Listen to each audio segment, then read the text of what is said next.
नमस्कार साथियों। Riyan learning concept के ऑनलाइन डिजिटल प्लेटफॉर्म पर आपका हार्दिक अभिनंदन है। तहे दिल से स्वागत है। हम आपके सामने सेट की जो ऑफिशियल आंसर की आई है, सेट एग्ज़ाम की पेपर की, उसको लेकर के आए हैं। उसको हम डिस्कस करेंगे। सेट एग्ज़ाम पेपर को ऑफिशियल आंसर की के साथ डिस्कस करेंगे, क्योंकि जब सेट का आपने एग्ज़ाम का पेपर दिया, सेट का पेपर दिया, उसके बाद बहुत सारे टीचर्स ने इसकी आंसर की निकाली। उसके बाद बहुत सारे बच्चों के डाउट्स भी हुए कि हमारे क्वेश्चन कम हो गए। ऑफिशियल आंसर की से कुछ क्वेश्चन मैच नहीं कर रहे। हम आज इस पेपर को आपके साथ डिस्कस करेंगे। पेपर को डिस्कस करेंगे अंग्रेजी में, हिंदी में, इंग्लिश मीडियम के, हिंदी मीडियम के सभी विद्यार्थी मेरे साथ जुड़ जाएं। मेरे चैनल को सब्सक्राइब करें। हम आपको वो क्वेश्चन बताएंगे जो डाउटफुल हैं। हम वो क्वेश्चन बताएंगे आपको जो डिलीट भी हो सकते हैं। जैसे आपके एक पॉजिटिव इंडिविजुअलिज्म शब्द पूछा गया कि पॉजिटिव इंडिविजुअलिज्म की कॉन्सेप्ट किसके द्वारा दी गई, या पॉजिटिव इंडिविजुअलिज्म या सकारात्मक व्यक्तिवाद जो शब्द है वो किसके द्वारा गढ़ा गया, किसके द्वारा कोइन किया गया। उसका आंसर दे रहेगा सीबी मैकफर्सन। तो पॉजिटिव इंडिविजुअलिज्म वो है ही नहीं। एक्चुअली में जो अवधारणा जो सीबी मैकफर्सन के द्वारा दी गई थी, वो अवधारणा थी किसकी? पजेसिव इंडिविजुअलिज्म, स्वत्व मूलक व्यक्तिवाद। तो इस प्रकार कुछ क्वेश्चन ऐसे हैं जो डाउटफुल हैं। ऑफिशियल आंसर की आई है, आंसर उन्होंने दे दिए हैं। कुछ प्रश्न आपके डिलीट हो सकते हैं, तो आपको बोनस अंक मिल सकते हैं। तो हम वो डाउटफुल क्वेश्चन, डाउटफुल पर्सन, संदेह है जिन पर, हमें वो पर्सन, और उसके साथ साथ पेपर को आपके साथ डिस्कस करेंगे कि वास्तव में आंसर कैसे हमें देने थे और कैसे क्वेश्चन को समझना था। तो आपके सबसे पहले देखो, आप इधर यहाँ पर देखिए, मैंने एक्चुअली में क्या है कि पेपर की पीडीएफ भी ली है ताकि आपके साथ में डिस्कस कर सकूँ। पहला क्वेश्चन है जो आपको सामने दिख रहा है, ancient Indian political thought and institutions have. प्राचीन भारतीय राजनीतिक चिंतन और संस्थाओं के पास है। प्राचीन भारतीय राजनीतिक चिंतन और संस्थाओं के पास है। कुछ बच्चे इस प्रश्न को लेकर बड़े संदेह में रहे हैं। ज़्यादातर बच्चों ने इसका जो आंसर किया है वो क्या किया है? धार्मिकता। और ऑफिशियल आंसर की है उसमें जो प्रश्न, इस प्रश्न का जो उत्तर दिया वो दिया निरंतरता। ये जो प्रश्न इन्होंने दिया है कि प्राचीन भारतीय राजनीतिक चिंतन और संस्थाएं, ancient Indian political thought and institutions have. जैसे मनु था, मनु प्राचीन धर्मशास्त्र के युग से संबंधित है। प्राचीन जो राजनीतिक संस्थाएं उन पर धर्म का बहुत ज़्यादा प्रभाव था। तो ये क्वेश्चन डाउटफुल है आपका। कैसा है? डाउटफुल। इसका आंसर धार्मिकता हो सकता है, लेकिन ऑफिशियल आंसर की ने इसका आंसर दिया निरंतरता। ज़्यादातर बच्चों ने इसका आंसर किया है धार्मिकता। संवैधानिकता हो नहीं सकता। अलगाव में राजनीतिक जीवन, यह आंसर नहीं हो सकता।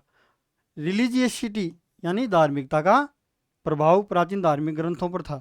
तो मेरे को इसका आंसर वैसे एग्जैक्टली मिला नहीं। काफ़ी मैंने बुक्स भी सर्च की और काफ़ी मेरे विद्वान साथियों से बात भी की, तो ज़्यादातर ये धार्मिकता वाले आंसर पर सहमत हैं। इसके बाद देखो 62 नंबर का, 62 नंबर का देखिए आप।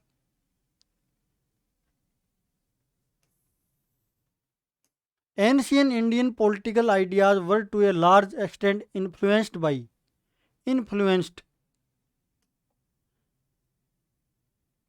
प्रभावित है।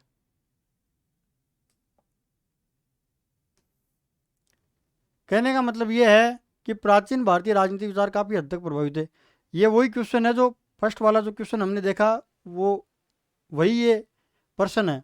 इसका आंसर इन्होंने डी दिया है। इस पर भी ज़्यादातर बच्चों ने धार्मिकता किया है। इसको हम देखें तो वेस्टर्न थॉट से तो बिल्कुल हमारा प्राचीन भारतीय राजनीतिक विचार बिल्कुल प्रभावित नहीं है।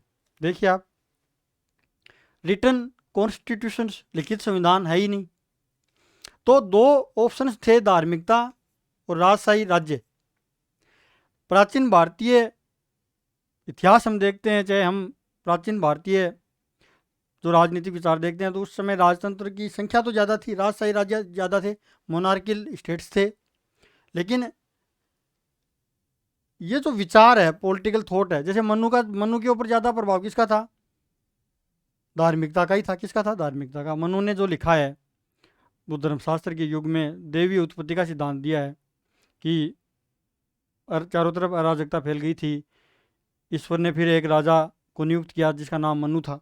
तो इसका आंसर भी बच्चों ने धार्मिकता किया ज़्यादा, अधिकांश बच्चों ने। तो ये प्रश्न भी क्या है? डाउटफुल है। इसका आंसर डायरेक्ट मेरे को कहीं नहीं मिला। मैंने डिस्कस किया विद्वान साथियों से भी, तो इस पर ज़्यादातर सहमत हैं। तो ये प्रश्न आपका डाउटफुल हो सकता है। तो कितने, 1-2 क्वेश्चन डाउटफुल हो गए। इसके बाद देखिए आप, क्वेश्चन नंबर 53, महाभारत ने किसको अत्यधिक महत्व दिया? To which did Mahabharata attach great importance? मैं आप सभी से रिक्वेस्ट करना चाहूँगा, चाहे हिंदी मीडियम के चाहे इंग्लिश मीडियम के जो बच्चे मेरे द्वारा जुड़ रहे हैं इस चैनल पर, वो चैनल को सब्सक्राइब ज़रूर करें। और मैंने क्या कि कुछ मेरे चैनल पर कुछ वीडियोस डाले हैं जो आपकी परीक्षा में आपकी हेल्प करेंगे। पजेसिव इंडिविजुअलिज्म पर भी मैंने वीडियो डाला है, कॉम्प्लेक्स इक्वलिटी माइकल वाल्जर की, उस पर वीडियो डाला है, रॉबर्ट नोजी के एंटाइटलमेंट थ्योरी ऑफ जस्टिस पर मैंने वीडियो डाला है। अभी मैंने लेटेस्ट वीडियो लिबर्टी की कॉन्सेप्ट है, जेराल्ड सी मैकुलम, बेंजामिन कॉन्स्टेंट और आइजिया बर्लिन की जो स्वतंत्रता की अवधारणा है, उस पर भी मैंने एक वीडियो डाला है। तो आप जो भी साथी व्याख्याता परीक्षा की तैयारी करना चाहता है राजनीति विज्ञान से यूट्यूब पर, वो मेरे से जुड़ सकता है। हम एक यूट्यूब पर आपको एक क्रैश कोर्स करवाएंगे, तो आप चैनल को सब्सक्राइब जरूर करें ताकि आपके पास सूचना पहुंच जाए। महाभारत ने किसको अत्यधिक महत्व दिया? ये क्वेश्चन है, ये क्वेश्चन भी डाउटफुल है। ये 3 क्वेश्चन लगातार विद्यार्थियों के बीच में कंफ्यूजन की स्थिति में रहे। विद्यार्थियों ने राज्य और कर प्रणाली इसका आंसर ज़्यादा किया है। तो ये प्रश्न तो डाउटफुल है ही है। निजी संपत्ति पर भी महाभारत में बल दिया गया कि राजा को लोगों की जो निजी संपत्ति है उसकी सुरक्षा करनी चाहिए। स्टेट राजतंत्र था ही महाभारत में, तो राजतंत्र पर भी मुक्त बाजार तंत्र का कोई रोल नहीं है। बाजार और कर ये कोई इस प्रकार का कोई है नहीं उसमें। तो प्राइवेट प्रॉपर्टी, तो ये जो क्वेश्चन है ये कन्फ्यूजन की स्थिति में है ये प्रश्न। तो इसके ये मे बी राइट और ये भी, दोनों इसके आंसर हो सकते हैं। इसके आगे देखिए आप, क्वेश्चन नंबर 54। तो पहले ही जो 3 प्रश्न है, इन तीनों ही प्रश्नों ने विद्यार्थियों को बहुत परेशान किया है। बहुत विद्यार्थी असमंजस की स्थिति में रहे। तो वो तीनों प्रश्न लगातार क्या है कि डाउट की स्थिति में है। जो प्रोफेसर पेपर बनाता है वो उसका जो दृष्टिकोण है उस पर भी डिपेंड है। देखो 54 नंबर का, elements of the state according to Kautilya. ये क्वेश्चन इजी है, ये आपको किसी भी बुक में मिल जाएगा। स्वामी अमात्य जनपद दुर्ग कोष बल और मित्तल।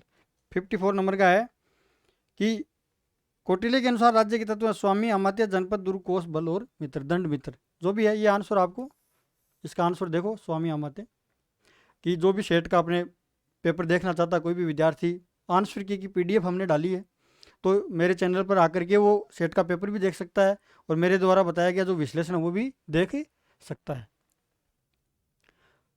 55 नंबर का देखो, दार्शनिक राजा का विचार किसके द्वारा दिया गया? बहुत सिंपल क्वेश्चन है। The idea of philosopher king was given by, philosopher king की अवधारणा प्लेटो के द्वारा दी गई। प्लेटो को दर्शन शास्त्र का पिता कहा जाता है। प्लेटो ने जो बहुत महत्वपूर्ण बुक लिखी है रिपब्लिक, और रिपब्लिक की किताब का दूसरा नाम है न्याय से संबंधित, जस्टिस की थ्योरी। तो प्लेटो क्या करते हैं? प्लेटो अपना आइडियल स्टेट बनाने के लिए फिलोसफर किंग की तरफ में है। मेरे द्वारा एक प्लेटो पर वीडियो भी बनाया गया है, प्री सोक्रेटिक फिलोसफी पर मेरे द्वारा एक वीडियो बनाया गया, सुकरात के दर्शन, प्लेटो के दर्शन पर। आप चाहो तो वहाँ पर जाकर देख सकते हो। प्लेटो की फिलोसफी के बारे में समझ सकते हो। तो दार्शनिक राजा का विचार किसके द्वारा दिया गया? सिंपल है, प्लेटो के द्वारा, अरस्तु के द्वारा नहीं, न कौटिल्य न राजा राम मोहन राय, प्लेटो के द्वारा दिया गया। यह प्रश्न 56 का जो प्रश्न है ये बहुत शानदार प्रश्न है। एक्चुअली में ये जो प्रश्न है प्लेटो का न्याय सिद्धांत पूछ रहा है कि प्लेटो का न्याय क्या है। Plato justice theory is based on, आपको भी पता है कि मनुष्य के व्यक्तित्व के भीतर 3 गुण होते हैं, एक विवेक का गुण, एक साहस का गुण, एक लोभ लालच का गुण। और तीनों गुणों के आधार पर समाज में 3 वर्ग होने चाहिए, तीनों ही वर्ग अलग अलग कार्य करने चाहिए, एक वर्ग दूसरे वर्ग के कार्यों में हस्तक्षेप नहीं करना चाहिए। प्लेटो ने 3 प्रकार के समाज में वर्ग होने, प्लेटो ने व्यक्तिगत न्याय और सामाजिक न्याय की भी बात की है। तो प्लेटो किसकी बात कर रहे हैं? प्लेटो कह रहे हैं 56 नंबर का देखिए आप, प्लेटो कह रहे हैं फंक्शनल स्पेशलाइजेशन, कार्यात्मक विशेषज्ञता। कहने का मतलब है कि जो व्यक्ति जिस कार्य में रुचि रखता है, अर्थात जिसकी आत्मा में जो गुण प्रदान है, उसी के अकॉर्डिंग उसको समाज में वर्ग स्थान दिया ना। Non interference by various classes in each others duty and harmony, मतलब एक दूसरे के कार्यों में एक वर्ग के द्वारा दूसरे वर्ग में बाधा नहीं डालनी है, कहने का मतलब ये है। तो प्लेटो का न्याय सिद्धांत इसमें पूछ लिया, ये प्रश्न भी इजी है। आगे देखिए 57 नंबर का जो क्वेश्चन है, विच वन ऑफ द, इसको अंग्रेजी में हम पढ़ेंगे। एक्चुअली में इस प्रश्न पत्र को किसी भी विद्यार्थी ने अंग्रेजी में अगर पढ़ा है मैं बार बार कहता भी हूँ, मैं पढ़ाता हूँ तो बार बार कहता भी हूँ विद्यार्थियों को कि आप पॉलिटिकल साइंस को अंग्रेजी में सीखना शुरू कर दीजिए। हिंदी माध्यम के विद्यार्थियों के साथ समस्या यही है कि वो क्या कि अंग्रेजी में जो पॉलिटिकल साइंस की वोकेबलरी है उसको स्ट्रॉन्ग नहीं कर रहे हैं, इसीलिए उनका बहुत सा हिस्सा है, जैसे मैंने 25-26 वीडियो डाले हैं, वो वीडियो इसलिए डाले हैं कि जो भी हिंदी माध्यम का विद्यार्थी है वो अंग्रेजी माध्यम से मेरे से जुड़ करके अंग्रेजी में भी पॉलिटिकल साइंस समझ सकता है, क्योंकि पॉलिटिकल साइंस का वो हिस्सा अंग्रेजी में है, अंग्रेजी में उसको हम अच्छे से समझ सकते हैं, उसका भाव अच्छे से समझ सकते हैं। तो देखिए आप, Greek political thought considered man as a political animal, मतलब अरस्तु ने क्या कहा है, man is by nature a political and social animal. तो जो ग्रीक पॉलिटिकल थॉट है वो मनुष्य को एक राजनीतिक प्राणी क्यों मानता है। मैंने अरस्तु पर वीडियो भी बनाया है कि इस पर एक पूरा वीडियो बनाया है मैंने कि अरस्तु मनुष्य को राजनीतिक प्राणी क्यों मानता है। इसके ऊपर ही वीडियो बनाया कि मनुष्य में विवेक होता है, वो राजनीतिक गतिविधियों में भाग लेता है, पॉलिटिक्स में भाग लेता है। इस पर मैंने एक पूरा वीडियो बनाया है, वो स्टेट से जुड़ कर रहना चाहता है। तो Greek political thought believe that the state is basically repressive, दमनकारी नहीं होता। देखो इसमें ग्रीक राजनीतिक विचार मानता है कि राज्य मूल रूप से दमनकारी नहीं है। ग्रीक राजनीतिक विचार ने राज्य की अवधारणा दी, राज्य की अवधारणा तो दी है उन्होंने, लेकिन ए नंबर का इसमें ठीक है। अरस्तु का मानना है कि राज्य हमेशा युद्ध भड़काने वाला होता है, अरस्तु ने कभी कहा ही नहीं। आगे प्रश्न देखिए 58 का जो प्रश्न है वो देखिए आप, इस प्रश्न ने भी क्या है कि विद्यार्थियों को डिस्टर्ब किया है, इस प्रश्न ने भी विद्यार्थियों को परेशान किया। 58 नंबर के क्वेश्चन है, 58 का नंबर का क्वेश्चन है, प्लेटो का न्याय सिद्धांत आधारित है। इसका बहुत से विद्यार्थियों ने एजुकेशन हार्मोनी एंड लव किया है, लेकिन इसका आंसर एक्चुअली में एजुकेशन ही होगा, क्योंकि प्लेटो का जो न्याय सिद्धांत है वो शिक्षा पर ही आधारित है। प्लेटो अपने दार्शनिक राजा को पैदा करने के लिए इतनी कठोर शिक्षा अपनाते हैं, आपको भी पता है। और रूसो ने तो प्लेटो की रिपब्लिक को न्याय पर नहीं वरन अपितु शिक्षा पर लिखा गया श्रेष्ठ ग्रंथ का है। तो एजुकेशन के माध्यम से ही न्याय स्थापित किया जा सकता है। तो एजुकेशन की एक कठोर प्रणाली प्लेटो के द्वारा स्थापित की जाती है। तो इसका आंसर एजुकेशन राइट है। 59, ये डाउटफुल में मुश्किल है, डाउटफुल में नहीं जाएगा। 59 का क्वेश्चन देखिए आप, हमारा जो मेन ऑब्जेक्टिव है इस पेपर को डिस्कस करने का, मेन ऑब्जेक्टिव है कि वो पर्सन कौन कौन से हैं जो वास्तव में ही विद्यार्थियों को ऐसा लग रहा है कि हमने किए और ऑफिशियल आंसर की में हमारा दूसरा आ गया आंसर और हमारा वो गलत हो गया। तो हम इसमें डाउटफुल जो क्वेश्चन है उनको ढूंढ रहे हैं, वो डाउटफुल हैं, उनके आंसर चेंज हो सकते हैं। देखो 59 का देखिए आप, निम्न में से कौन सा कथन है सत्य है? ऊपर देखिए, इधर आइए, 59 का, विच one of the following statement is true? निम्न में से कौन सा कथन सत्य है? ये जो प्लेटो की जो कम्युनिज्म थ्योरी है, साम्यवाद का सिद्धांत है, प्रॉपर्टी एंड वाइव्स, पत्नियों और संपत्ति का साम्यवाद, तो प्लेटो ने बताया, प्लेटो ने साम्यवाद का सिद्धांत दिया है कि शासक वर्ग के मन में,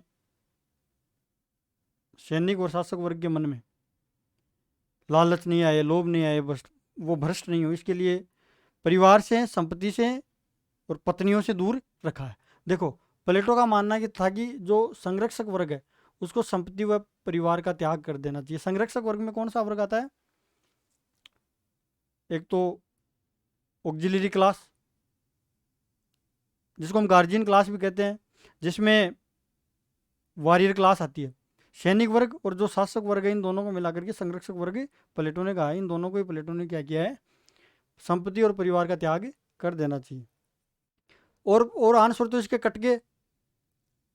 प्लेटो का दार्शनिक राजा का विचार समाजवाद के विचार पर आधारित है? बिल्कुल नहीं है। अरस्तु की राजनीति का विचार मानव गरिमा के विचार पर आधारित है? नहीं। अरस्तु की जो पॉलिटिक्स है पूरी डिपेंड किस पर है? मनुष्य के सद्जीवन पर।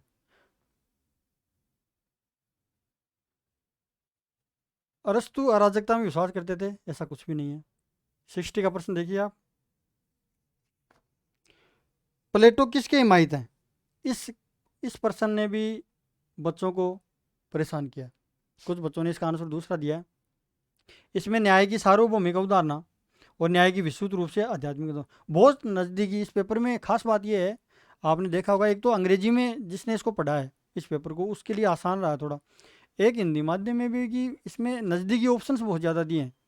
कुछ बच्चों ने तो पहला ऑप्शन पढ़ा, उसका ही आंसर दे दिया, दूसरा वो उन्होंने पढ़ा ही नहीं, क्योंकि वो बहुत नज़दीक है, उसको पढ़ना चाहिए था दूसरा, तीसरा, चौथा। इसमें क्या है कि सारे ऑप्शंस बच्चे को पढ़ने चाहिए ऐसे पेपर में, क्योंकि इसमें जितने आंसर इन्होंने दिए, कई प्रश्नों में तो चार चार ऑप्शन, चारों नज़दीक है। इसमें इस पेपर में तो नज़दीक इन्होंने बहुत ज़्यादा दिए हैं ऑप्शन जो दिए हैं। तो न्याय की सार्वभौमिक अवधारणा, एक्चुअली में जो प्लेटो की जो जस्टिस की थ्योरी है, प्लेटो की जो पॉलिटिकल फिलोसफी है, वो उनके आइडिया के थ्योरी ऑफ फॉर्म्स पर पूरी निर्धारित है। थ्योरी ऑफ फॉर्म्स आप देखोगे, उनका प्रत्येक का विचार है। थ्योरी ऑफ आइडिया है, थ्योरी ऑफ फॉर्म्स है। इस पर मैंने एक वीडियो बनाया है प्लेटो की थ्योरी ऑफ फॉर्म्स पर, वो आप देखना। और उसी के ऊपर प्लेटो की थ्योरी ऑफ फॉर्म्स पर ही पूरी प्लेटो की फिलोसफी बिल्ड है। तो प्लेटो एक आदर्श विश्व की बात करते हैं, वो आध्यात्मिक अवधारणा, मतलब एक आदर्श विश्व की जरूर बात करते हैं। इनविजिबल वर्ल्ड की प्लेटो बात करते हैं, वो वहाँ पर कहते हैं कि फॉर्म्स हैं वो अपने परफेक्ट फॉर्म में, लेकिन बाद में वो प्रैक्टिकल वर्ल्ड में भी उसको लागू करने की बात करते हैं कि आप एक दार्शनिक राजा होगा, वो प्रैक्टिकल वर्ल्ड में, दृश्य विश्व में आएगा और चीज़ों को सुधार देगा। तो इसका जो न्याय की सार्वभौमिक अवधारणा है, ये आंसर ठीक है। यूनिवर्सल कंसेप्ट ऑफ जस्टिस, वास्तव में प्लेटो ने यूनिवर्सल कंसेप्ट ऑफ जस्टिस ही दी है। 59, 60 हो गया। 61 का आंसर देखिए। 61, मानव स्वभाव से ईर्ष्यालु होते हैं और दूसरों को समृद्ध होते नहीं देख सकते, इन पर कौन विश्वास करता है? एक्चुअली में जो कथन जो उठाए जाते हैं, कथन का आंसर देना सबसे टेढ़ा काम होता है। यदि हम पढ़ लेते हैं कथन को, डायरेक्ट स्टेटमेंट को, हमारा पढ़ा हुआ होता है तो हम उत्तर कर देते हैं। नहीं तो कथन को हम समझते हैं कि कौन से विचार से रिलेटेड संबंधित वो कथन हो सकता है। तो इसमें भी बच्चों ने ऐसा ही किया। कुछ बच्चों ने इसको थॉमस होब्स भी किया है। थॉमस होब्स भी मनुष्य का जो स्वभाव है वो नकारात्मक मानते हैं, झूठा, दुष्ट, कपटी मानते हैं, एकाकी मानते हैं उसको। तो इसका जो डायरेक्ट जो यहाँ पर दिया है वो मैकियावली, इसका आंसर ठीक है, क्योंकि ये कथन का है, स्टेटमेंट का है, तो प्रॉपर स्टेटमेंट ये मैकियावली का है। इसके बाद देखिए आप 61 के बाद देखिए 62 का। हमारे चैनल से आप लगातार मेरे साथ डिस्कस कर रहे हो ये पेपर, आप कमेंट बॉक्स में भी लिख सकते हो। एक्चुअली में क्या है कि आप हमारे चैनल से जुड़ोगे तो पॉलिटिक्स साइंस को मेरे द्वारा वैज्ञानिक जो अवधारणा है उस आधार पर पढ़ाया जा रहा है बच्चों को लगातार, तो आप मेरे साथ जुड़ सकते हो।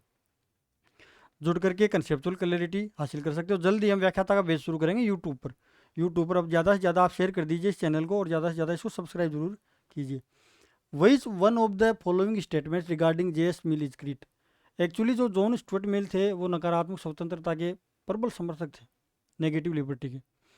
जेएस मिल व्यक्ति के दो प्रकार के कार्य बताते हैं। सहसंबंध कार्य और परसंबंध कार्य, और अपना हानि सिद्धांत भी देते हैं। सहसंबंध कार्य जिनमें जेएस मिल कहते हैं कि व्यक्ति के जो खुद से संबंधित कार्य होते हैं जिन पर किसी का प्रभाव नहीं पड़ता, उनमें राज्य को हस्तक्षेप नहीं करना चाहिए। और जो दूसरों के पर संबंध कार्य हैं, दूसरों पर जिन कार्यों से प्रभाव पड़ता है, उनमें स्टेट को हस्तक्षेप करना चाहिए। जेएस मिल ऐसा कहते हैं। तो इसको हिंदी में देखिए आप, जेएस मिल के संबंध में निम्न में से कौन सा कथन सही है? वह व्यक्ति के जीवन में सरकारी हस्तक्षेप को न्यूनतम संभव तक सीमित करने के लिए खड़ा था। अभी मैंने एक लेटेस्ट लिबर्टी पर वीडियो बनाया है, तो वहाँ पर मैंने जेएस मिल के विचार डिस्कस किए हैं। जॉन स्टुअर्ट मिल के लिबर्टी पे जो विचार हैं, वो एक्चुअली में क्या है कि जेएस मिल अपनी जो पुस्तक है ऑन लिबर्टी, उसमें जो स्वतंत्रता के विचार देते हैं, वो स्वसंबंध और परसंबंध कार्यों को लेकर के देते हैं। तो वहाँ पर आपको क्लियर हो जाएगा वह व्यक्ति के जीवन में सरकारी हस्तक्षेप को न्यूनतम समूह तक सीमित करने के लिए खड़ा था। 63 का देखिए आप, जेरेमी बेंथम ने किस प्रकार की सरकार को प्राथमिकता दी? प्रतिनिधि लोकतंत्र को। यह बिल्कुल एकदम सही आंसर है। जेरेमी बेंथम ने किस प्रकार की सरकार को प्राथमिकता दी? प्रतिनिधि लोकतंत्र को। जेरेमी बेंथम एक्चुअली में उपयोगितावाद के जनक हैं। यूटिलिटेरियनिज्म की जो फिलोसफी है उसके फादर हैं जेरेमी बेंथम। जेरेमी बेंथम कहते हैं अधिकतम लोगों की अधिकतम स्वतंत्रता वाला सिद्धांत लागू कर दो। राज्य को निर्माण करते समय, किसका निर्माण? पॉलिसी निर्माण करते समय, नीति निर्माण करते समय राज्य को greatest number of greatest happiness of greatest number, मतलब अधिकतम लोगों का जो अधिकतम हित है वाली पॉलिसी अपनानी चाहिए। एक व्यक्ति का एक वोट होना चाहिए। ये कौन कहते हैं?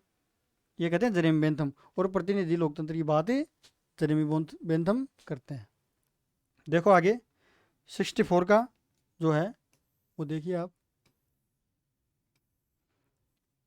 विचारधारा शब्द का सबसे पहले प्रयोग किसने किया? ये फैक्ट है आपका डायरेक्ट, डेस्टूट डी ट्रेसिन है। डेस्टूट डी ट्रेसिन है, विचारों का विज्ञान विचारधारा कहलाती है। तो डेस्टूट डी ट्रेसिन ने इसका प्रयोग किया, डायरेक्ट आंसर है इसका। तो 65 का देखिए आप, राजनीति के अध्ययन का आधुनिक दृष्टिकोण किस अर्थ में पारंपरिक दृष्टिकोण से भिन्न है? एक्चुअली में विद्यार्थियों ने इस प्रश्न को करते समय भी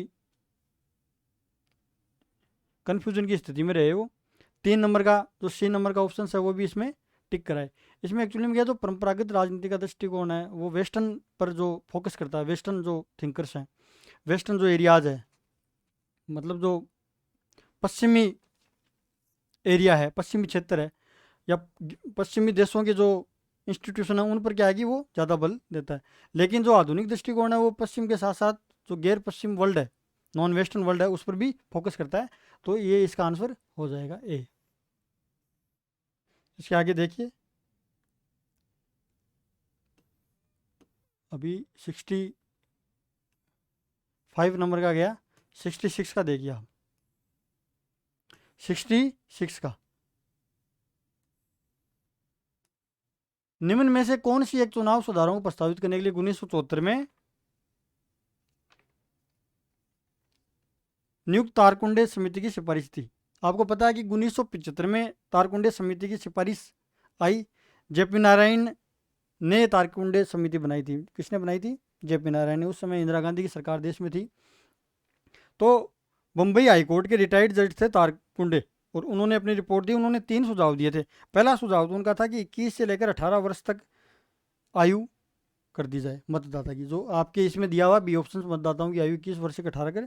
दूसरा उनका सुझाव था कि चुनाव आयुक्तों की संख्या बढ़ाई जाए, मतलब चुनाव आयोग को बहुसदस्यीय बनाया जाए, बहुसदस्यीय बॉडी बनाई जाए। और तीसरा उनका सुझाव था जर्मनी की तरह भारत में राज्य की ओर से वित्तीय सहायता दी जाए चुनाव में। जर्मनी में क्या है कि चुनाव में जो उम्मीदवार होते हैं उनको वित्तीय सहायता दी जाती है चुनाव लड़ने के लिए, तो वो भी इनके द्वारा दिया। फिर बाद में इंदिरा गांधी की जो गवर्नमेंट है ना, इंदिरा गांधी की सरकार ने इस कमेटी की रिपोर्ट को रिजेक्ट कर दिया, स्वीकार कर दिया। बाद में राजीव गांधी की जब सरकार आई तो उन्होंने 2 जो उनके सुधार थे, इस तारकुंडे समिति के जो 2 सिफारिश थी, उनको राजीव गांधी की सरकार ने एक्चुअली में क्या स्वीकार कर लिया। कौन कौन से? एक तो 21 वर्ष से 18 वर्ष की आयु कर दी गई, और जो चुनाव आयोग है उसको बहुसदस्यीय बना दिया गया। जी भैया, अगला क्वेश्चन आपका वही है आपके। देखिए, भारत को चुनाव आयोग का एक बहुसदस्यीय आयोग कब बनाया गया? 93 में इसको बहुसदस्यीय आयोग बनाया गया। बहुत अच्छा प्रश्न है। इसको भी देखो आप थोड़ा सा, एक्चुअली में अगर 1989 1989 इसमें ऑप्शन दे दिया जाता तो बहुत कन्फ्यूजन की स्थिति हो जाती है, प्रश्न भी फिर डिलीट होता। एक्चुअली में क्या है, 1950 से लेके, मैं आपको बता देता हूँ, 1950 से लेकर के 15 अक्टूबर 1989 तक, 15 अक्टूबर 1989 तक जो चुनाव आयोग था वो एक सदस्यीय था। कितना? एक सदस्य। आप साथ साथ नोट भी कर लीजिए, एक सदस्यीय था। 16 अक्टूबर 1989 को दो अन्य सदस्य इसमें जोड़ दिए गए। चुनाव आयोग में दो अन्य चुनाव आयुक्त, दो अन्य सदस्य और जोड़ दिए गए, दो अन्य जोड़ दिए गए। कहने का मतलब है कि 1989 को ये 3 सदस्य हो गया। फिर 1990 में वापिस, 1990 में क्या हो गया, वापिस इसको समाप्त कर दिया गया, इस व्यवस्था को। और 93 में इसको दो अन्य निर्वाचन आयुक्त जोड़ करके 93 में, 1993 में इसको वापस क्या है, बहुसदस्यीय बना दिया गया। तो इसका आंसर क्या हो गया, 1993, 1993। तो इसको समझ में आ गया होगा एक क्वेश्चन आपके 67 का। आगे देखिए 68 का जो प्रश्न है वो, मेरा उद्देश्य जो है, ये जो सेट का पेपर आपके साथ में एक तो विश्लेषण कर रहा हूँ, डिस्कस कर रहा हूँ, जो दूसरा इसमें उद्देश्य है कि कौन कौन से जो प्रश्न है वो डाउटफुल हो सकते हैं, वो प्रश्न मैं आपको बता रहा हूँ। यहाँ पर कौन से प्रश्न डाउटफुल हो सकते हैं, जो डिलीट भी हो सकते हैं। आप देखिए 67 तक हमने कर लिया। अब 68 का जो प्रश्न देखिए, भारतीय संविधान किस प्रकार की विचारधारा पर आधारित है? उदारवाद की विचारधारा पर। एक्चुअली मैंने उदारवाद पर वीडियो बनाया है, क्लासिक लिबरलिज्म और मॉडर्न लिबरलिज्म, आप वहाँ पर देख सकते हो। भारतीय संविधान में आप मूल अधिकारों की जो अवधारणा देखोगे, नीति निर्देशक तत्वों की जो अवधारणा है, वो उदारवादी विचारधारा है। साम्यवाद तो वैसे क्रॉस हो गया, नाजीवाद मतलब ही नहीं है, नाजीवाद एक फासिज्म की विचारधारा है, सर्वसत्तावाद की विचारधारा है। व्यक्तिवाद उदारवाद के बाद में आया, व्यक्तिवाद, व्यक्तिवाद का तो व्यक्तिवाद का मतलब है इससे जो व्यक्ति के हित को प्रधान माने। उदारवाद क्या है? उदारवाद वह विचारधारा है जो व्यक्ति की स्वतंत्रता, व्यक्ति की मर्यादा और व्यक्ति की प्रतिष्ठा पर अपना केंद्र रखे। उदारवाद वह विचारधारा है। लिबरलिज्म की फिलोसफी ओनली लिबर्टी की बात करती है, किसकी? इंडिविजुअल की लिबर्टी और इंडिविजुअल के राइट्स और उसके इंटरेस्ट की बात करती है। उदारवादी मूल्य कौन कौन से हैं? स्वतंत्रता, समानता, सहिष्णुता, धर्मनिरपेक्षता, ये सभी उदारवादी मूल्य हैं। तो इन्हीं मूल्यों पर आप भारतीय जो संविधान है उसकी प्रस्तावना देखोगे तो भी वहाँ पर भी देखोगे कि उदारवादी छाप है, उदारवादी मूल्यों की एक छाप है। तो इसमें डी इसका आंसर अच्छा है, सही है। 69 का देखिए आप, निम्न में से किसने कहा कि प्रत्येक राज्य अपने द्वारा संपोषित अधिकारों से जाना चाहिए? Herald J लोस्की। लोस्की एक ग्रामर ऑफ पॉलिटिक्स बुक के रचयिता हैं, ब्रिटिश विद्वान हैं, व्यवहारवाद से भी जुड़े हैं, शिकागो यूनिवर्सिटी से भी जुड़े हैं। Harold J Laski, a grammar of politics and introduction to the politics, इन्होंने बुक लिखी है और बहुलवादी विचारक हैं। लोस्की बहुलवादी विचारक हैं। टीएच ये डायरेक्ट पूछा इन्होंने लोस्की से रिलेटेड इसका। 70 का देखिए आप, कौन कहता है कि हाल ही के वर्षों में विचारधारा का ह्रास हुआ? And of ideology. कौन कहता है कि हाल ही के वर्षों में विचारधारा का ह्रास हुआ है? End of ideology, professor Daniel Bell. Professor Daniel Bell ने एंड ऑफ आइडियोलॉजी नामक बुक भी लिखी है। एक विद्वान और हैं, एम फिलिप सेट, उन्होंने पॉलिटिकल मैन की बुक लिखी है। ये जो विद्वान है विचारधारा के अंत की बात करते हैं, ये कहते हैं कि विचारधारा का अंत हो गया। तो प्रोफेसर डेनियल बेल इसका परफेक्ट आंसर है। आगे देखिए 71 का, लोकतंत्र सरकार का एक आदर्श रूप नहीं है क्योंकि ये सभी को सरकार से जोड़ता है। इस कथन पर कौन विश्वास करते हैं? अरस्तु। एरिस्टोटल से डायरेक्ट जुड़ा हुआ है कथन है, तो इसका अरस्तु, इसमें कोई नहीं स्टेटमेंट है, तो ये अरस्तु का है। 72, ये प्रश्न बहुत अच्छा पूछा गया 72 का। 72 का है कि भारत की पहली नारीवादी प्राय किसे माना जाता है? भारत की पहली नारीवादी पंडित रमाबाई जो हैं वो कर्नाटक के मंगलोर से जुड़ी है, कर्नाटक के मंगलोर से जुड़ी है। पंडित रमाबाई ने भारत में महिलाओं के राजनीतिक आर्थिक सशक्तिकरण के लिए काफ़ी प्रयास किए हैं पंडित रमाबाई ने, और ब्राह्मण परिवार से पंडित रमाबाई है। तो भारत की पहली नारीवादी किसे माना जाता है? पंडित रमाबाई को। और पाश्चात्य राजनीतिक चिंतन में जो प्रथम नारीवादी किसको माना जाता है? मेरी वॉल स्टोन क्राफ्ट को, जिन्होंने the vindication of the rights of the man book भी लिखी है। मेरी वॉल स्टोन क्राफ्ट दो फर्स्ट फेमिनिस्ट हैं। कौन? मेरी वॉल स्टोन क्राफ्ट। आप देखिए, ये मेरी वॉल स्टोन क्राफ्ट वही हैं जो विलियम गोडविन और मेरी वॉल स्टोन क्राफ्ट जिनके साथ मिलकर के राजनीति विज्ञान शब्द की उत्पत्ति करते हैं। आप देखिए, तो पंडित रमाबाई अपने भारत में पहली नारीवादी। 73 का प्रश्न देखिए, एक दलीय व्यवस्था का मुख्य दोष क्या है? ये प्रश्न अच्छा है। इसमें एक दलीय मानव जीवन को हिंसक तरीके से नियंत्रित करता है। कुछ जरूरी नहीं है वो कर सकता है, लेकिन यह राज्य को समाज की एक संस्था के रूप में मान्यता नहीं देता है। ये तो गलत है। राज्य को समाज की संस्था के रूप में, यह सामाजिक और सांस्कृतिक जीवन में असत्य को बढ़ावा दे सकता है, दे सकता है अगर वो एक दलीय व्यवस्था तो। लेकिन इसका जो परफेक्ट जो आंसर है, ये नज़दीक नज़दीक आंसर है, ये ऑप्शन से, ये नज़दीक नज़दीक, ये तानाशाही की ओर जाता है। इसका आंसर ज़्यादातर बच्चों ने सही कर दिया, ऐसा कुछ इसमें इश्यू नहीं है। आगे देखिए 74 का जो आंसर है, देखिए भारत में नागरिकता अधिनियम कब अधिनियमित किया गया? Citizenship act. The citizenship act in India was enacted in 1955। Fact है। 75 का देखिए, अभी तक ये शुरुआत में जो 3 प्रश्न आए थे वो डाउट की स्थिति में थे, जो मैंने आपको बताए।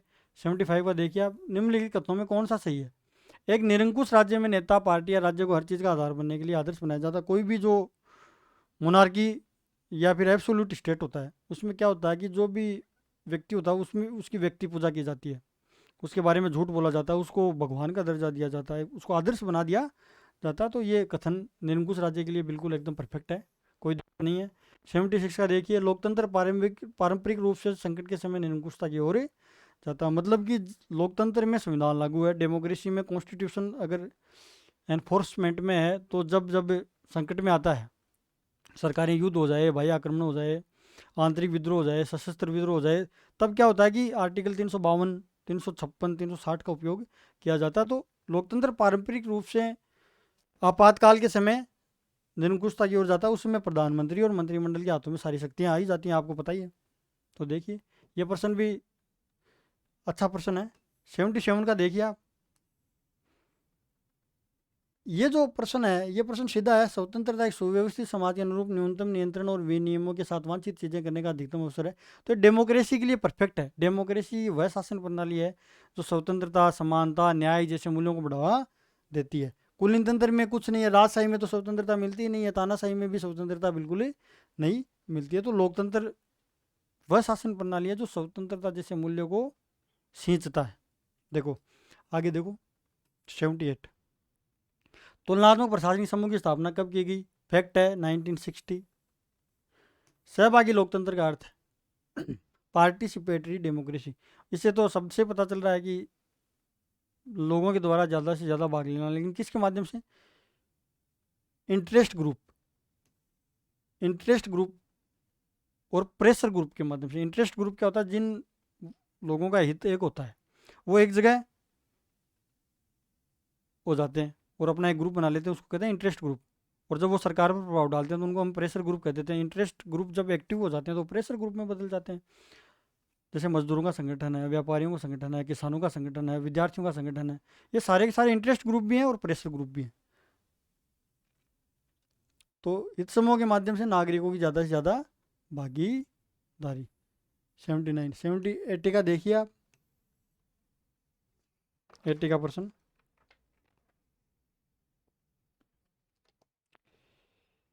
एट्टी का निम्न में से कौन सा कथन सही है? 80 का, डेमोक्रेसी लोकतंत्र मुक्त चर्चा की एक प्रक्रिया जिसमें सभी लोग भाग ले सकते हैं। यह प्रश्न भी सीधा है। Democracy is a process of free discussion in which all people में बी टेक पार्ट। लोकतंत्र में आपने देखा होगा मीडिया में, न्यूज में, कि लोग बैठ जाते हैं और मुक्त चर्चा में भाग लेते हैं, अपने अपने विचार प्रकट करते हैं। जैसे भारतीय संविधान है तो आर्टिकल 19 है, उसमें हमें विचार और अभिव्यक्ति की स्वतंत्रता है। तो डेमोक्रेसी एक ऐसी शासन प्रणाली है जो लोगों को डेलिब्रेशन और डिस्कशन के लिए क्या करती है? अवसर प्रदान करती है। आप डेमोक्रेसी को ब्राइस जैसे लोगों ने, ब्राइस जैसे लोगों ने तर्क देकर के सबसे अच्छा शासन बताया। उन्होंने कहा कि डेमोक्रेसी वह शासन प्रणाली है जिसमें लोग निर्भीक हो जाते हैं, उनके चरित्र का विकास होता है। तो डेमोक्रेसी वह शासन प्रणाली है, democracy is a process of free decision in which all people में टेक पार्ट। तो इस प्रश्न में ऐसा कोई इश्यू नहीं है, अच्छा प्रश्न है। डेविडिस्टन के राजनीतिक व्यवस्था के मॉडल में, एक्चुअली में जो डेविडिस्टन का जो मॉडल है, आगत निर्गत मॉडल है, जिसमें इनपुट आउटपुट एनवायरनमेंट होता है। पॉलिटिकल सिस्टम में इनपुट आउटपुट जाते हैं, फिर इनपुट जाता है पॉलिटिकल सिस्टम में, फिर आउटपुट आता है, फिर फीडबैक मिलता है जनता से, फिर वो वापस कड़ी जुड़ती है। तो जो डेविडिस्टन का जो मॉडल है उसके बारे में प्रश्न पूछा गया है। इस प्रश्न में भी बच्चे काफ़ी डिस्टर्ब हुए, काफ़ी परेशान हुए। एक्चुअली में इस क्वेश्चन को जो ऑप्शन है ना वो बहुत ज़्यादा नज़दीक इन्होंने बनाए। एक्चुअली में जो ऑप्शन है ना वो बहुत ज़्यादा नज़दीक बनाए। तो यह लगातार अपने वातावरण से चुनौतियों के अधीन है। ये बात भी सही है। यह स्थायी और किसी प्रकार की परिवर्तन पर, यह गलत है। यह सामाजिक और शांति परिवर्तन काफ़ी उदासीन है, यह भी इसमें गलत है। यह कैसी प्रणाली जहाँ लोगों को सास को इच्छा के अनुसार व्यवहार करने के दिन। तो इसमें आप क्रॉस कर लो। कई बार क्या होता है, अपन आंसर देते समय एक तकनीक अपना सकते हैं। कई बार हमें सही आंसर नहीं मिलता तो अपन क्या करते हैं, तीन उन ऑप्शंस, बचे हुए ऑप्शंस को क्या करेंगे, क्रॉस करेंगे, उनको गलत ठहराएंगे। क्या ठहराएंगे? गलत ठहराएंगे, फिर हम सही आंसर ढूंढेंगे। तो इसका ये ज़्यादा परफेक्ट इनमें आंसर डी लग रहा है। यह लगातार अपने वातावरण से चुनौतियों के अधीन है। 82 का देखिए, डेविड एप्टर सरकारों का वर्णन किस आधार पर करते हैं? एक आधुनिक राजनीतिक सिद्धांत किताब है SP वर्मा सर की। तो उसमें से ये प्रश्न उठाया गया। बहुत टफ प्रश्न है, जिसने वो बुक पढ़ी है, जो कंटिन्यूस उसके टच में है, उसमें से। तो इसमें पदानुक्रम की डिग्री और मूल्यों की प्रणाली के आधार पर इसका आंसर दिया। पहले भी टीचर्स ने इसके आंसर में बताए थे। तो ये प्रश्न अच्छा है। ये आधुनिक राजनीतिक सिद्धांत जो SP वर्मा साहब की किताब है, वहाँ से इन्होंने एक्चुअली में लिया है। 83, रॉबर्ट डेल का राजनीतिक व्यवस्था का मॉडल एक स्कीमा प्रस्तुत करता है। ये क्वेश्चन एक्चुअली में मुझे तो मिला नहीं। इसका आंसर, वास्तविक प्रणालियों को सामाजिक और राजनीतिक प्रक्रियाओं के बीच संबंधों की विविधता के अनुसार वर्गीकृत किया जा सकता है। ये इसका ज़्यादा सही है। जो रॉबर्ट हेल, एक्चुअली में जो रॉबर्ट हेल है ना, वो पोलियार्की की कंसेप्ट देते हैं। वो कहते हैं कि लोकतंत्र में बहुत सारे एसोसिएशन होते हैं, उन सभी के बीच संतुलन होना ज़रूरी है, उन सभी के बीच समायोजन होना बहुत ज़रूरी है। Robert hello. तो इसका आंसर बी सही है, राइट है एकदम, ऐसी कोई दिक्कत नहीं है। आगे देखिए आप 84 का, 84 का आंसर देखिए, almond.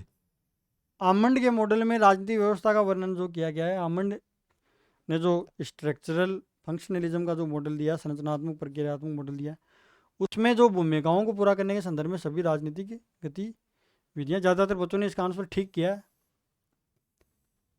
Who gets what when and how, किसको क्या कब और कैसे मिलता है, राजनीति है। ये जो पुस्तक है ये हेराल्ड डी लाशवेल की है। लाशवेल ने राजनीति विज्ञान को नीति विज्ञान भी कहा है। और राजनीति विज्ञान की परिभाषा क्या दी है राजनीति की, कि राजनीति प्रभाव और प्रभावशाली का अध्ययन है। हेराल्ड डी लाशवेल ने ये परिभाषा राजनीति की दी है। उन्होंने साइकोपैथोलॉजी एंड पॉलिटिक्स नामक एक बुक और लिखी है, हेराल्ड डी लाशवेल ने। लाशवेल शिकागो यूनिवर्सिटी से जुड़े हैं और व्यवहारवादी एक विचारक हैं, हेराल्ड डी लाशवेल। आगे देखिए आप 86 का देखिए, ये प्रश्न बहुत अच्छा है। 86 का इन्होंने पूछा है। 86 का आंसर, गुड गवर्नेंस इंक्लूड्स सुशासन में शामिल है पारदर्शिता, जवाबदेहिता, आर्थिक शक्ति। ये कई बार RS में भी पूछा जाता है ये प्रश्न। Transparency, accountability and rule of law, तीनों सुशासन के प्रमुख तत्व हैं। 87 का देखिए, व्यक्तिगत अधिकारों का कानूनी सिद्धांत आधारित है। राज्य की शक्ति के, इसका बेस्ट आंसर यही है, राज्य की शक्ति के संदर्भ में अधिकारों का विवरण।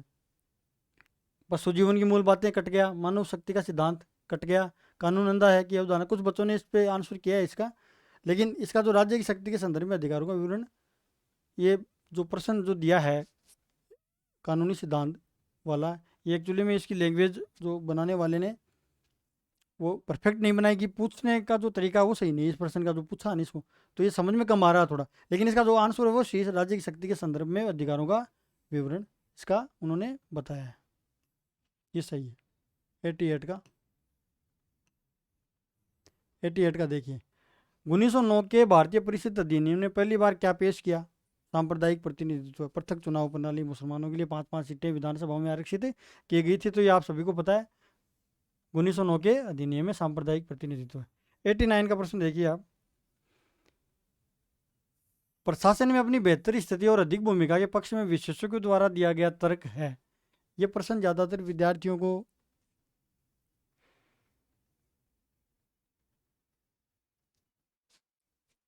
डिस्टर्ब किया इस प्रश्न ने भी। इसमें क्या है एक्चुअली में, प्रशासन में अपनी बेहतर स्थिति और अधिक भूमिका के पक्ष में विशेषज्ञों द्वारा दिया गया, सामान्य के सभी नीति निर्माण निर्णयों के लिए उपयोगी नहीं है।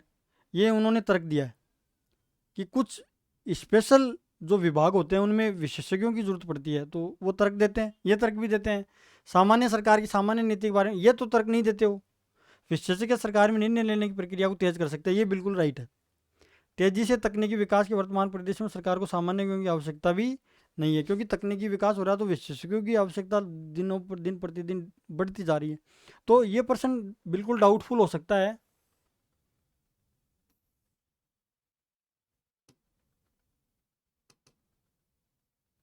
ये प्रश्न बिल्कुल डाउटफुल हो सकता है। देखिए आप, the journalist are not suitable for all policy making decisions, इसको आप डाउटफुल की श्रेणी में रख सकते हो। 89 के प्रश्न को मैंने इसको डाउटफुल में लगाया है कि संदेह की स्थिति में है, क्योंकि बहुत से बच्चों ने इसका आंसर दूसरा दिया है, क्योंकि इसके ऑप्शन बहुत ज़्यादा नज़दीक है। आगे देखिए आप, 73वें और 74वें संविधान संशोधन अधिनियम के तहत किन संस्थाओं की स्थापना की गई है? राज्य वित्त आयोग, जिला योजना समिति और महानगर योजना समिति। ये क्वेश्चन आपसे पूछा, अच्छा प्रश्न है। भारतीय संविधान में इन सभी का विवरण आपको मिल जाएगा। 91, ये इकोनॉमिक्स से रिलेटेड प्रश्न है, पब्लिक एड का ही है, क्योंकि एक्चुअली में बजट पब्लिक एड में भी पढ़ते हैं हम, और अर्थशास्त्र में भी बजट का अध्ययन हम करते हैं। संघ का सार्वजनिक ऋण हिस्सा है, तो इसका इन्होंने पूंजी राजस्व दिया है इस प्रश्न को, तो इसका कैपिटल रेवेन्यू ज़्यादा अर्थशास्त्री जो हैं वो उन्होंने दिया है, इसका आंसर ये अर्थशास्त्र से रिलेटेड है। तो पूंजी राजस्व इसका, क्योंकि ज़्यादातर बच्चों ने इसको अटेम्प्ट भी कर लिया, तो हो सकता है उनका गलत हो गया होगा 91 वाला। आगे देखिए 92 का, इधर देखिए 92, प्रशासन पर विधायी नियंत्रण किसका विषय है? बहुत अच्छा प्रश्न है। 92, लोकतांत्रिक आस्था, क्योंकि विधानसभा जो होती है हमारी, जो संसद होती है चाहे विधानसभा है, इन सभी में क्या है कि जनता के द्वारा निर्वाचित प्रतिनिधि जाते हैं और विभिन्न तरीकों के माध्यम से प्रशासन पर वो नियंत्रण करते हैं, तो ये लोकतांत्रिक आस्था की बात हो गई। तो ये एक कॉमन सेंस का प्रश्न है। 93, पंचायतों द्वारा खातों के रखरखाव और ऐसे खातों की लेखा परीक्षा के संबंध में प्रावधान कौन करता है? राज्य के विधानमंडल। भारत के संविधान में आर्टिकल 243 में इसका आंसर लिखा हुआ है। 94 का देखिए, निम्न में से कौन सा बजटिंग का सही सिद्धांत है? ये भी इकोनॉमिक्स से रिलेटेड प्रश्न है, अर्थशास्त्र विषय से, लोक प्रशासन में हम बजट पढ़ते हैं वहाँ से प्रश्न लिया गया है। तो अनुमान है बजटिंग का जो सही सिद्धांत है। एक्चुअली में सरकार जब बजट बनाती है तो घाटे का बजट ज़्यादा बनाती है। घाटे का बजट क्यों बनाती है वो? क्योंकि जब वो घाटे का बजट बनाती है ताकि अनुमान जो है ना, वो जो अनुमान राजस्व के आधार पर होना चाहिए, ये इसका एक सिद्धांत है। लेकिन ज़्यादातर सरकारें घाटे का बजट ही बनाती हैं। कैसा? घाटे का बजट बनाती हैं। तो अनुमान क्या होता है? राजस्व के आधार पर होना चाहिए, तभी वो बजटिंग सही है, तभी वो सही बजट है, क्योंकि हमारे पास राजस्व का अनुमान होगा तभी हम खर्चा और आय का विवरण सही लगा पाएंगे, खर्चा, खर्चे और व्यय का। तो इसका जो सही है ये बजट का प्रश्न है। 95 का देखिए आप, निम्न में से किस अधिनियम ने भारत के चुनाव सिद्धांत की शुरुआत की? 1892 का भारत परिषद अधिनियम, फिक्स फैक्ट है। हाँ, ये देखिए आप, लोक प्रशासन में सिस्टम दृष्टिकोण को इस रूप में भी जाना जाता है, यह आधुनिक सिद्धांत से संबंधित है। सिस्टम दृष्टिकोण शब्द के लोकप्रिय होने से बहुत पहले व्यवहारिक वैज्ञानिक के रूप में किसे माना जाता है? इसमें अल्टन मेयो, एक्चुअली में हर्बर्ट साइमन भी बहुत से लोगों ने इसका आंसर किया है, उनकी गलती नहीं है, ये दोनों ही व्यवहारिक वैज्ञानिक है, लेकिन अल्टन मेयो इनसे पहले है, इसलिए अल्टन मेयो को व्यवहारिक वैज्ञानिक के रूप में मान्यता दी गई है। 98 का देखिए आप, 98 का प्रश्न, लोक प्रशासन में सत्ता के कौन से स्रोत हैं? कॉन्स्टिट्यूशन, संविधान, डेलीगेशन और लॉ। 99। मैक्स वेबर के अनुसार प्राधिकार को वर्गीकृत किया गया है। परंपरागत सत्ता, करिश्माई सत्ता और तरकगत सत्ता।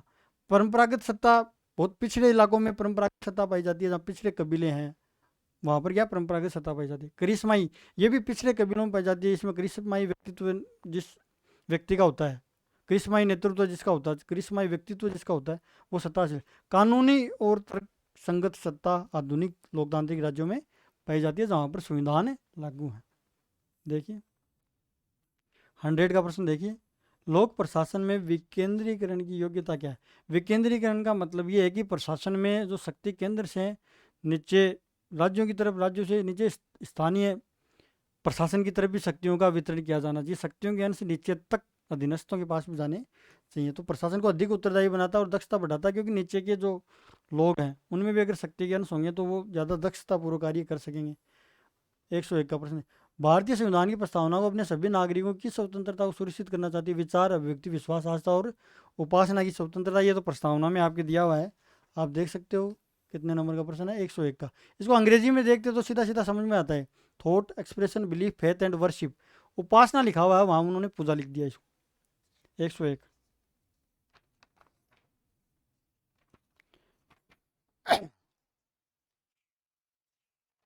101 का देखिए आप, 102 का प्रश्न।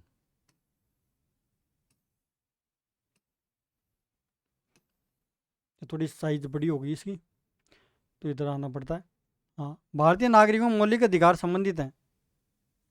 स्वतंत्रता का अधिकार अनुच्छेद 19 से 22। समानता का अधिकार 14 से 18। संवैधानिक उपचारों का अधिकार अनुच्छेद 32।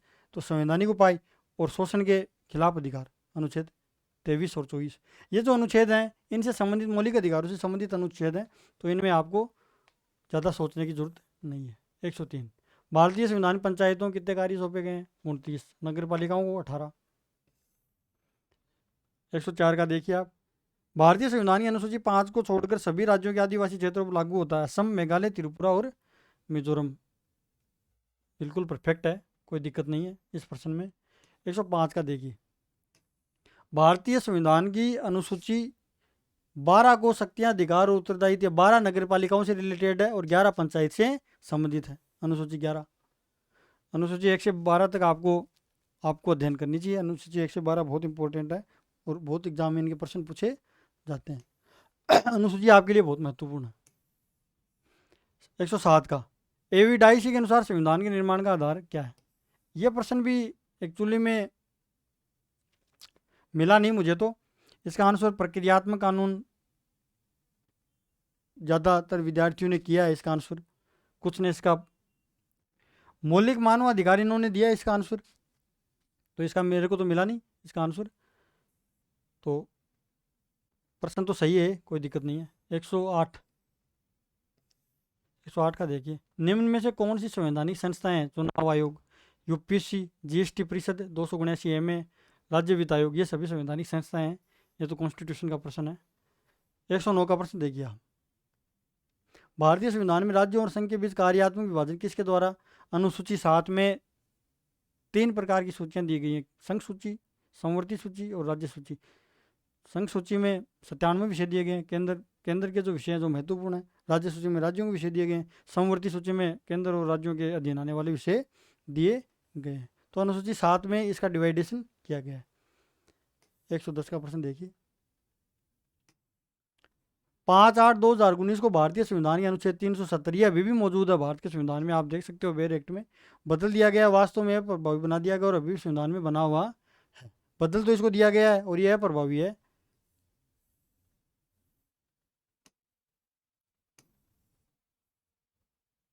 आर्टिकल 111 देखिए, प्रश्न 111, किसके लिए संविधान में संशोधन करने की संसद की शक्ति राज्यों द्वारा प्रतिबंधित है?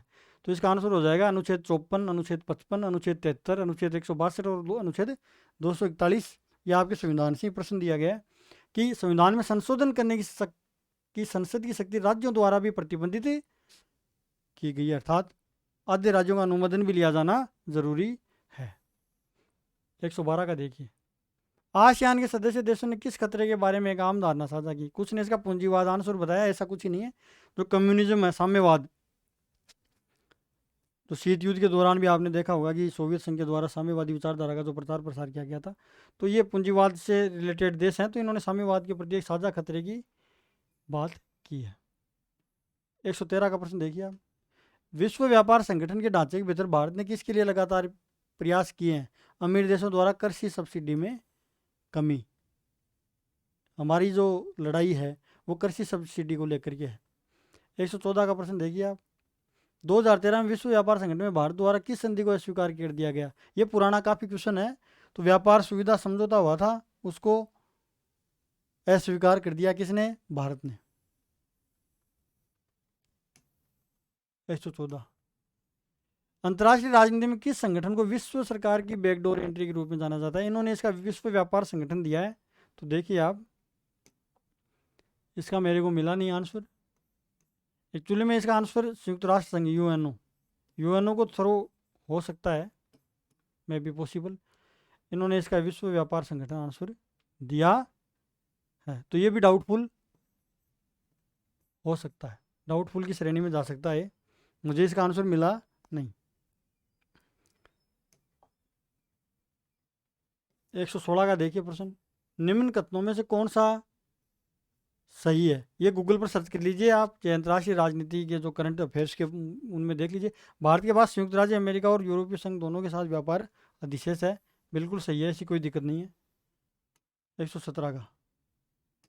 निम्न कथनों में से कौन सा सही है? विश्व व्यापार में भारतीय हिस्सेदारी 91 से बढ़ रही है। जब से 1991 से हमने एलपीजी अपनाई है, उदारीकरण, निजीकरण और वैश्वीकरण की नीति अपनाई है, तब से हमारी व्यापार में भागीदारी बढ़ रही है।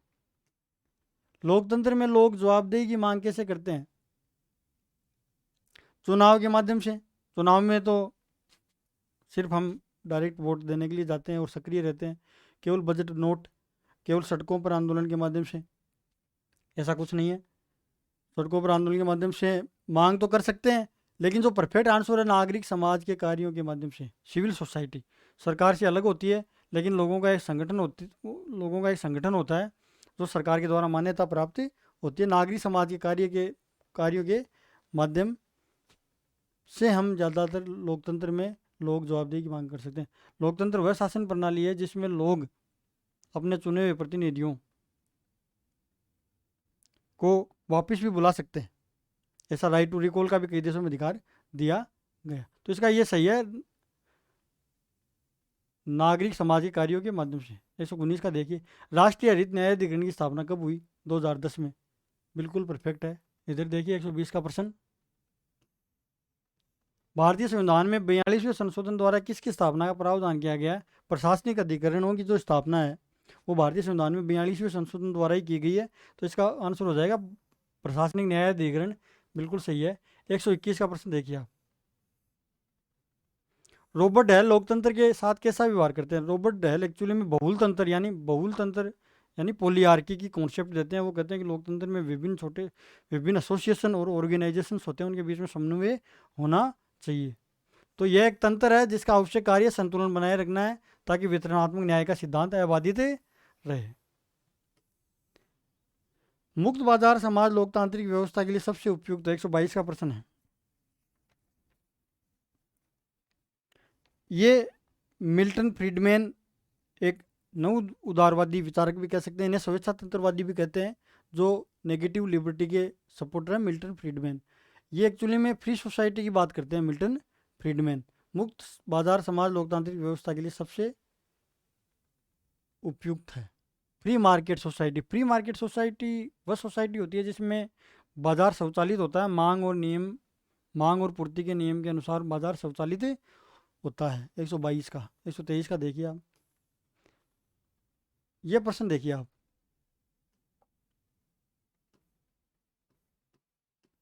Who coined the terms? ये प्रश्न डिलीट होगा आपका, डिलीट होना चाहिए और बोनस मिलना चाहिए सभी बच्चों को इस प्रश्न का। पॉजिटिव इंडिविजुअलिज्म, ये एक्चुअली में क्या है? पॉजिटिव इंडिविजुअलिज्म की कंसेप्ट है। इन्होंने छाप दिया इसको पॉजिटिव इंडिविजुअलिज्म, और फिर हिंदी में भी इसका सकारात्मक व्यक्तिवाद इन्होंने कर दिया। ये जो कॉन्सेप्ट है स्वत्व मूलक व्यक्तिवाद, स्वत्व मूलक व्यक्तिवाद, डेफिनेटली ये प्रश्न डिलीट होगा, होना भी चाहिए, बोनस अंक इसका मिलना। स्वत्व मूलक व्यक्तिवाद, who coined the term possessive individualism होना चाहिए था। ये पजेसिव इंडिविजुअलिज्म की जो कॉन्सेप्ट है सीबी मैकपर्सन के द्वारा दी गई है। उन्होंने 1962 में किताब लिखी थी political theory of possessive individualism Hobbes to Locke. उन्होंने जॉन लॉक की जो राइटिंग से समय जो लिबरलिज्म की जो आइडियोलॉजी है उसकी आलोचना की है। उन्होंने इंडिविजुअलिज्म की जो फिलोसफी है उसके पजेसिव शब्द जोड़ करके उन्हें एक नया एस्पेक्ट प्रदान करते हैं। तो मेरे द्वारा एक पजेसिव इंडिविजुअलिज्म की कॉन्सेप्ट पर एक वीडियो बनाया गया है, तो आप वहाँ पर जाकर के इस वीडियो को देख सकते हैं। देखो आप 123 124 का प्रश्न देखिए। जॉन रोल्स के अनुसार संवैधानिक लोकतंत्र को संतुष्ट करना चाहिए। ये बच्चों को, विद्यार्थियों को इस प्रश्न ने भी परेशान किया है। एक्चुअली में जो जॉन रोल्स का जो न्याय का सिद्धांत है उसमें उन्होंने 3 दिए। एक तो लिबर्टी प्रिंसिपल, सभी लोगों को ज़्यादा से ज़्यादा स्वतंत्रता मिलनी चाहिए, अधिकतम स्वतंत्रता मिलनी चाहिए। दूसरा उन्होंने इक्वलिटी का जो अपॉर्चुनिटी ऑफ इक्वलिटी का प्रश्न जो अधिकार लोगों को दिया, अवसर की समानता का अधिकार दिया। तीसरा उन्होंने असमानता के समायोजन की बात की है, तीसरे प्रिंसिपल में इनइक्वलिटीज़ को समायोजित करने की बात की। तो सभी के लिए समान राजनीतिक और आर्थिक स्वतंत्रता भी इसका आंसर सही है। सभी के लिए समान अधिकार और संस्था के संरचना द्वारा परिभाषित असमानता, ये इसका आंसर है, ये ज़्यादा सही है। इसमें आपको ज़्यादा सही ढूंढना है, ये इसका ज़्यादा सही है। ये बहुत नज़दीक इसका आंसर हो सकता है वैसे देखें तो, लेकिन इसका ज़्यादा सही ये है। जॉन रोल्स के थ्योरी ऑफ जस्टिस पर एक्चुअली मैंने एक वीडियो बनाया है, वहाँ पर आप जॉन रोल्स के न्याय के सिद्धांत को समझ सकते हैं, वहाँ पर देख सकते हैं। तो इसका आंसर सही है, ऐसा कोई इसमें डाउट की स्थिति नहीं है। 125 भारतीय परमाणु नीति आधारित है। इसमें कुछ ने आंसर इनमें से कोई नहीं कर दिया। शांतिपूर्ण परमाणु प्रौद्योगिकी का विकास,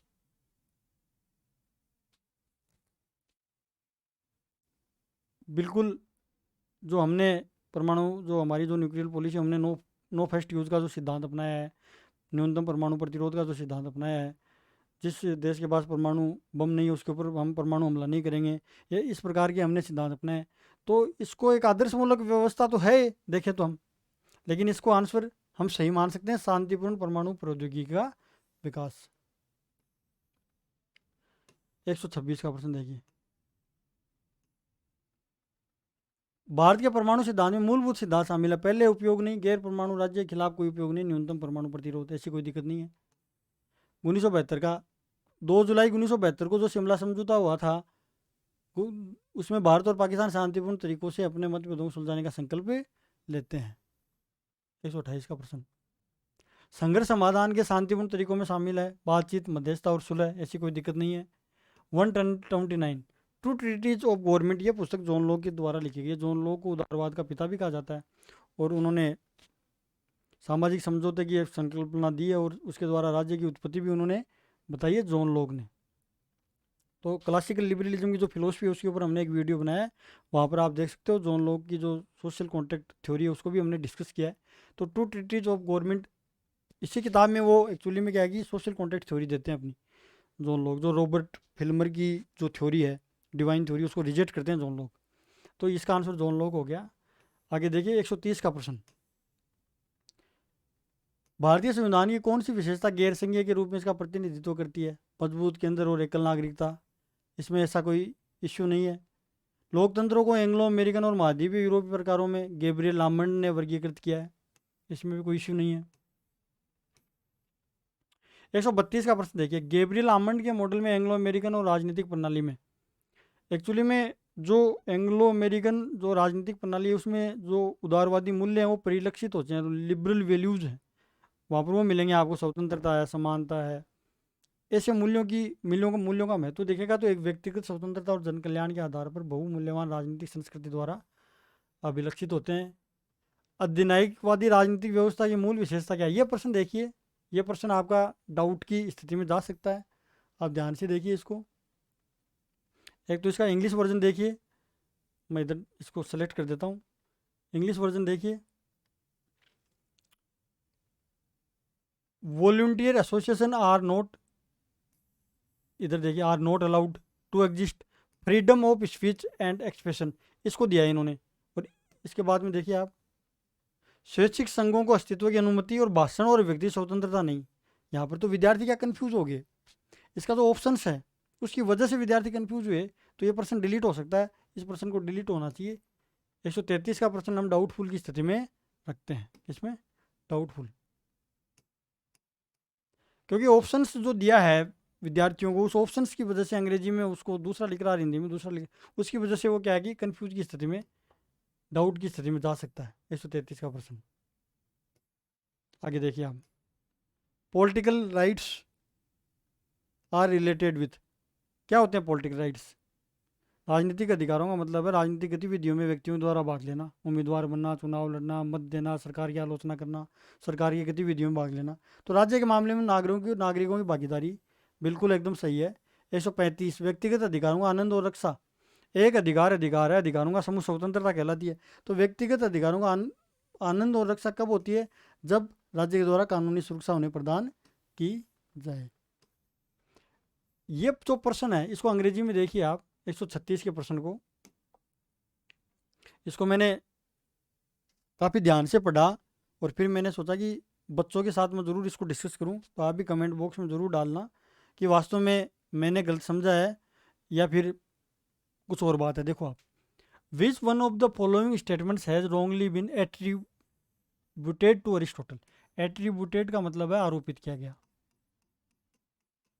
हिंदी भी ठीक कर रहा है इसकी वो देखने को, तो देखे तो हम, निम्न में से किस कथन के लिए अरस्तु को गलत श्रेय दिया गया? अब देखो आप, स्टेट एज ऑर्गेनिक नेचर, बिल्कुल अरस्तु ये बात कहते हैं,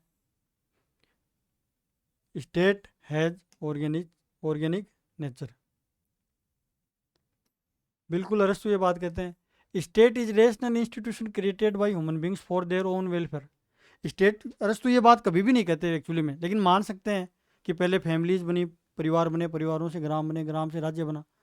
अरस्तु पर मैंने करीबन 5 वीडियो बनाए, आप जाकर के देख सकते हो, वहाँ पर पूरी फिलोसफी आपकी, अरस्तु की जो पॉलिटिकल फिलोसफी है, मोरल फिलोसफी है, वो डेवलप हो जाएगी, आपकी क्लियर हो जाएगी। तो विद्यार्थियों ने इसको कैसे समझा वो देखिए आप। मैंने तो अरस्तु को गलत श्रेय क्यों दिया जाता है, मैंने तो समझा कि कौन से कथन के लिए गलत श्रेय दिया जाता है। विद्यार्थियों ने इसको, इन्होंने उत्तर कैसे दिया है कि अरस्तु के बारे में कौन सा कथन गलत है। लैंग्वेज क्या होनी चाहिए, अरस्तु के बारे में कौन सा कथन गलत है, अरस्तु ने कौन सा कथन नहीं कहा, या अरस्तु के बारे में कौन सा कथन असत्य है, इस प्रकार की लैंग्वेज होनी चाहिए थी। तो मैं तो इसको डाउटफुल की श्रेणी में रखता हूँ, अगर मैं, तो ये डाउटफुल हो सकता है क्योंकि इसकी लैंग्वेज आरोपित किया गया है। तो राज्य में जैविक प्रकृति, राज्य मनुष्य द्वारा अपने कल्याण के लिए बनाएगी। अरस्तु ने ये बात तो कहीं नहीं कही, लेकिन हम मान सकते हैं सभी संघों में उच्चतम है, बिल्कुल राज्य एक दिव्य रचना है, ये अरस्तु ने नहीं कहा बिल्कुल भी। ये कथन तो गलत है, लेकिन गलत श्रेय कैसे दिया जाता है अरस्तु के बारे में, अरस्तु को इसके बारे में गलत श्रेय। तो जो प्रश्न की जो लैंग्वेज है, ये समस्या थोड़ी इसकी बाहर है, तो हम इसको डाउट की स्थिति में रख सकते हैं इस प्रश्न को, 136 के प्रश्न को।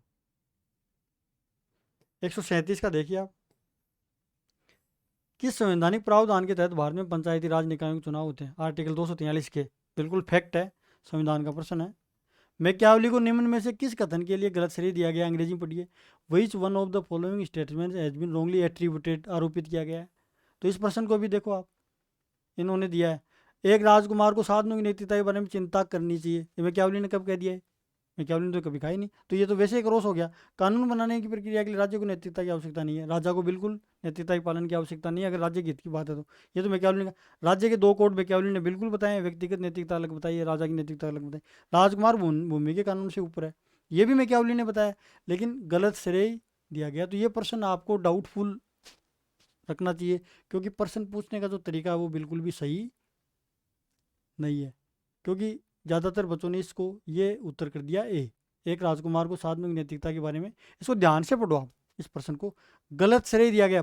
प्रश्न होना चाहिए मैकियावली के बारे में, मैकियावली कौन से कथन को नहीं कह रहे हैं इनमें, या मैकियावली के बारे में कौन सा कथन गलत है, या कौन सा कथन ऐसा इसकी लैंग्वेज होनी चाहिए थी, गलत श्रेय इसकी लैंग्वेज नहीं होनी चाहिए थी। तो ये डाउटफुल की श्रेणी में जाना चाहिए प्रश्न। 139, 139, राजनीतिक दल किसके सफल संचालन के लिए आवश्यक है? लोकतंत्र राजनीतिक दलों के बिना अधूरा है, लोकतंत्र राजनीतिक दलों के बिना क्या है? अधूरा है। 140 का देखिए आप,